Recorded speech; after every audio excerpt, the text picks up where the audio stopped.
Welcome to the Learning to Love podcast. I'm Paul Moschetta. And I'm Evelyn Moschetta. We are marriage therapists who are married and have been living and working together for over 40 years.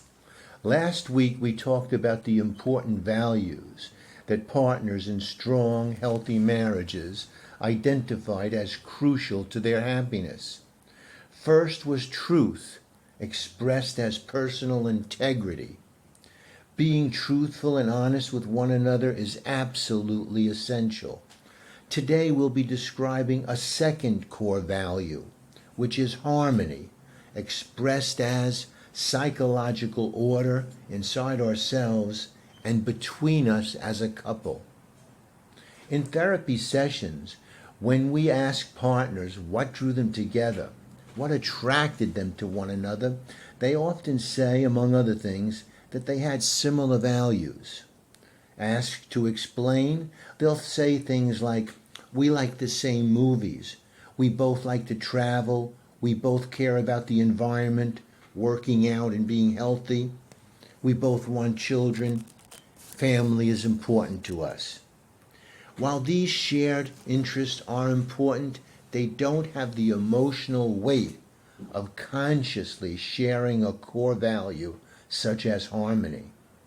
In times of stress and crisis, whether it's the everyday little stresses that build up and become overwhelming, or a big single event crisis, it's valuing harmony in your relationship that really counts. And let's remember, under stress we all regress. That's important enough to repeat. Under stress we all regress, which means we become less patient, less giving, more easily frustrated, and more quick to anger. That's when the bickering and fighting starts. It's consciously valuing harmony, consciously understanding it as a strength that helps to keep your ego in check. It's deliberately adopting harmony as a shared relationship value which keeps our fights from becoming full-out wars with the potential to erase all good feelings for each other. When the number of fights consistently outweighs the number of happy, loving moments, staying together begins to feel like a death sentence. Mary and Carl began drifting apart after their second child was born. Unsure of exactly what was happening, Mary repeatedly told Carl things were not right between them. Carl had a hard time hearing her. He was listening with his me in the way. At first, his ego made judgments about what Mary was saying, and he dismissed her as just being bored. Mary, to her credit, would not put this off. She kept reaching out until he finally heard her. Mary said, "My really low point was after our second child was born. That was a very bad winter for me in terms of morale.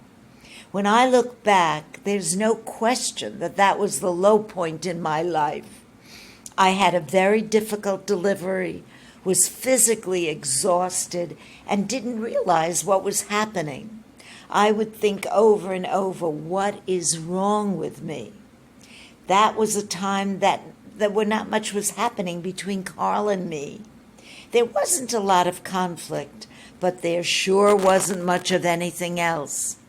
That was the winter we realized how bad things were for me and for our relationship. We realized we could not let this kind of thing happen to us. Maybe things had to get that bad. I just wasn't getting cared about the way I needed to. I thought that if Carl really loved me, he would know what I needed. But it didn't work that way. I had to tell him, not once in a while, but many, many times. And he finally heard me, and that's when things started to change. In the beginning, I tended to see Mary as bored and just wanting more attention, which I resisted because of my own pressures. I reacted by feeling inconvenienced and hoped she'd get over it. But at some point, the extent of her unhappiness finally hit me. It was like her spirit was withering away. It was then that I realized that whatever else was going on in our lives, all the everyday problems of living, they were of little consequence. I started taking her more seriously than I had been. Whatever she said, we followed it through to a good, mutual conclusion. What she needed, what she was feeling, how I could help, those kinds of things. Doing that pulled us together like a magnet. Once he realized how badly I was feeling about myself, he threw himself into helping me get my bearings. That was the turning point. He helped me get to express what I needed. He helped me to get out of the house for a few hours a day. He encouraged my going back to school. Seeing him respond that way made me feel so good and so secure inside. I think the winter I'm describing, if we had not been able to handle that, I don't know what would have happened to our marriage. I could not have gone on in that marriage the way I was feeling. If we had just held on to our traditional roles without being able to confront the situation, it would have been a disaster. Carl showed me then that he cared for me in the way I needed to be cared for. We talked and soul-searched and explored ourselves a great deal during that hard time. It led to a whole new personal reevaluation for both of us. Valuing harmony brings a new perspective to your marriage. You focus more on solutions rather than problems. You're more interested in cooperation instead of competing. And you carefully weigh each new decision in terms of how it'll impact on your togetherness. It's important to remember that harmony as a core value is a practical relationship tool. It helps you wake up from the routine trance of everyday living. Most of us want peace in our lives. We would rather have balance and order than chaos and confusion. But because we are sleepwalking and on automatic, we are easily triggered by one another. Our reactive egos can quickly turn our lives and marriages into a tangled mess. When you as a couple value harmony, you both put your efforts into maintaining a sense of balance and order in your daily life. Even though you may have many responsibilities, commitments, and small children running around, you guide your life in a way that brings you closest to this goal. You are able to do this because valuing harmony gives you the conviction of not tolerating tension, not allowing frustration to lead to bickering and fighting. This conviction also keeps you very sensitive to those external events and situations which could easily cause disharmony and leave you feeling distant from each other. You both keep alert and aware of what is going on between you in your day-to-day reality. You view any sign of weakening in your closeness as a red flag. Over the life of a marriage, all couples will inevitably experience many red flag events. The most common are family problems, financial difficulties, buying a house, having children, changing jobs, illness, the empty nest, and retirement. The early years of marriage are crucially important. They can either make or break a relationship. Work and career struggles, along with the stress of raising children, make these definitely red flag years. Today, this stage of marriage is even more difficult because so many husbands and wives both work outside the home. When both partners work outside the home, the stress level jumps dramatically because safe childcare must be arranged. Leaving small children in the care of strangers is an enormous emotional burden carried by working mothers and fathers. The worry and guilt which so often go with this situation is emotionally draining. At the end of the day, there's little time and energy left to go around.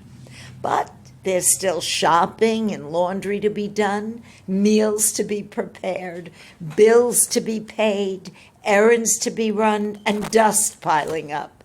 And that's just inside the house. Meanwhile, the needs for attention, love, and affection have not gone away, both on the children's part and for the two of you. During such stressful times, valuing harmony is what reminds you to give attention to the quality of your togetherness. Otherwise, like Patrick and Jessica, you may get everything else done, but you're going to lose yourselves in the process.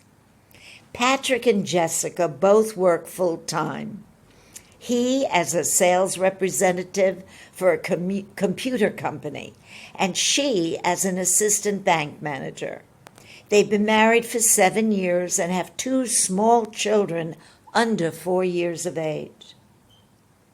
They have been able to handle all their practical concerns for daycare, parenting, and sharing household responsibility. Every minute of every day is full of things to do and places to be, and weekends are no different.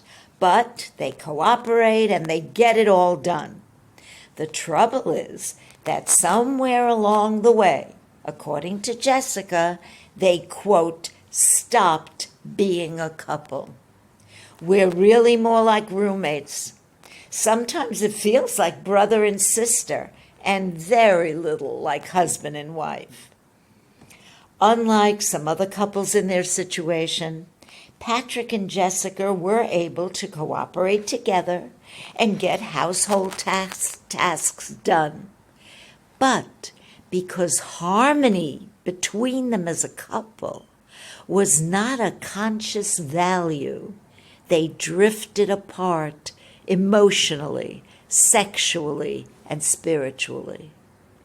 Both felt the pain of their distance, but were so caught up in their day-to-day responsibilities that living disconnected was the price they thought they were supposed to pay. Having waited so long to get help in reconnecting, they are now faced with the possibility of having to separate. Don't let your relationship, the quality of your closeness, that in-love feeling fall to the bottom of your to-do list. Here are some pointers on how to avoid having a roommate marriage. 1. Take some time to step back and assess how you're doing as a couple. All the tasks and chores may be getting done, but what's the quality of your togetherness? Are there resentments building up between you? When was the last time you went away alone? What was the last romantic moment you shared? 2. Make adjustments in your routine that make life easier for each other. Try to cover for each other so that each of you gets some quality alone time. When you do have alone time, make sure you use it in a way that helps you relax. 3. Be sure to compliment each other. Too often all partners talk about are the things that get wrong or get overlooked. Praise each other frequently for your hard work and tell each other how much you appreciate their efforts on behalf of the family. 4. Get away together. Make it an absolute priority to get away together, whether it's for a couple of hours or a couple of days. Where you go and what you do is less important than just being together. Keep it simple and uncomplicated. If childcare is necessary and there are no close relatives to call upon, work together to brainstorm suitable alternatives. Perhaps you can make a reciprocal arrangement with friends you trust to cover for each other so you can both have some time away. 5. Cut each other some slack. Don't hassle one another over little things. Both of you are probably feeling close to overwhelmed. Why add the stress of nitpicking? See where and when you can let little unimportant things go for the peace of not mentioning them will bring. 6. Don't wait for your relationship to get into a crisis before giving it your attention. Take steps to correct problems immediately. The most common mistake couples make is waiting too long before getting help. Do not allow your marriage, your relationship to get so bad that it's beyond repair. Get help as soon as you see that a problem continues despite your best efforts to fix it. If only one of you is willing to see a professional, go ahead and do it. Waiting for your partner to be ready is a mistake. Tell any marriage counselor you call that you are willing to come in alone initially, but that after 2 or 3 sessions you want him or her to call your partner and invite him or her into the sessions. If the therapist you call is not willing to do this, find one who is. The patient here is your marriage, and both of you need to be present for it to get the most help. If your partner declines, even after being called, continue going yourself. You may create enough curiosity that eventually he or she will want to join in. In addition, your getting help will give you some clarity on how best to handle situations on your own.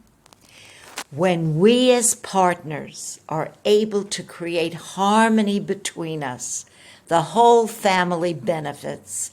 Having parents who are in sync and connected with each other in a loving way gives children a sense of well-being and makes them feel good about themselves. There are very few of us who do not have our partner's best interest at heart. His or her happiness is important to us, but that's just the first step. Being able to create harmony by coming through for each other is what really matters. Next week, we'll talk about an important third core value in healthy relationships. Until then, thanks for listening. Thank you so much for listening.